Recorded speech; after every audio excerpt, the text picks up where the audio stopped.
साल 2015 आईआईटी मद्रास के हॉस्टल के एक छोटे से कमरे में एक लड़का जो रात रात भर कोडिंग करता था और जिस गूगल का यूज करता था नॉर्मल लोगों की तरह। उस वक्त किसी ने सोचा भी नहीं होगा कि आज वही लड़का गूगल जैसे बड़े जायंट से कम्पीट करे। वो लड़का है one and only Arvind Srinivas.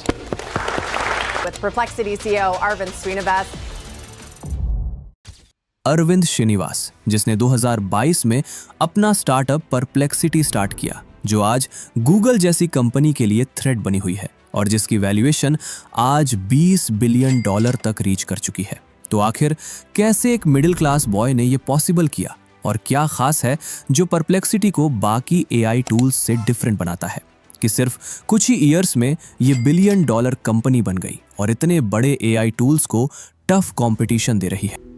Arvind Srinivas, जो चेन्नई के एक सिंपल मिडिल क्लास फैमिली से बिलोंग करते हैं, जो अपना स्कूल खत्म करने के बाद आईआईटी मद्रास गए, जहां उन्हें इलेक्ट्रिकल इंजीनियरिंग अलॉट हुई। जहां एक तरफ अरविंद के दोस्त अपनी कॉलेज और सोशल लाइफ एंजॉय कर रहे थे, वहीं दूसरी तरफ अरविंद एक मशीन्स को इंटेलिजेंटली थिंक करवाना सीख रहे थे। उस वक्त जब उन्हें मशीन लर्निंग का मतलब भी नहीं पता था, फिर भी कॉलेज में एक मशीन लर्निंग कंपटीशन में पार्टिसिपेट किया और ऑलमोस्ट बिना प्रिपरेशन के उस कंपटीशन को विन कर लिया। यही वो टर्निंग पॉइंट था जिसने उनकी डायरेक्शन डिफाइन कर दी, जिसके बाद 2017 में हायर स्टडीज के लिए अरविंद यूसी बर्कले गए, जहां उन्होंने कंप्यूटर साइंस में पीएचडी की। इसी दौरान 2018 और 2019 में ओपन एआई, गूगल ब्रेन और डीप माइंड में इंटर्नशिप की।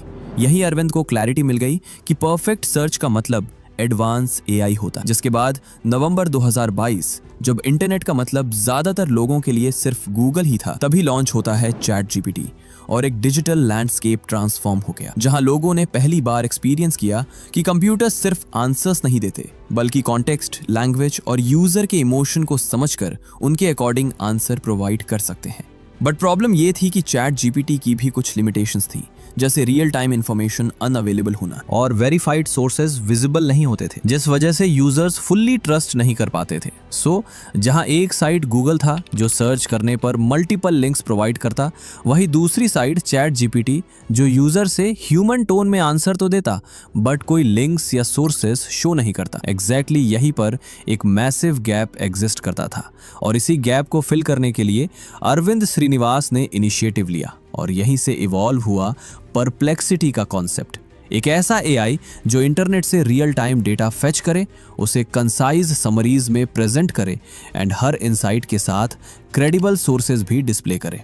बट यहीं पर अरविंद के लिए सबसे बड़ा चैलेंज क्रिएट होता है, जो था कैपिटल का, क्योंकि कटिंग एज एआई मॉडल बनाना $multi-billion इन्वेस्टमेंट मांगता है, जो अरविंद के लिए पॉसिबल नहीं था। तब अरविंद ने एक स्ट्रेटेजिक थिंकिंग अप्लाई की। बाकी एआई टूल्स की तरह खुद का मॉडल बनाने के बजाय उन्होंने दुनिया के बेस्ट मॉडल्स जो ऑलरेडी एग्जिस्ट करते थे, उन्हें अपने एआई में इंटीग्रेट कर दिया, जिसकी वजह से परप्लेक्सिटी एक एआई एग्रीगेटर प्लेटफॉर्म बन गया, जो जीपीटी, जेमिनी और लामा जैसे मॉडल को एपीआईएस के थ्रू इंटीग्रेट करता है और यूजर्स को क्लियर, वेरीफाइड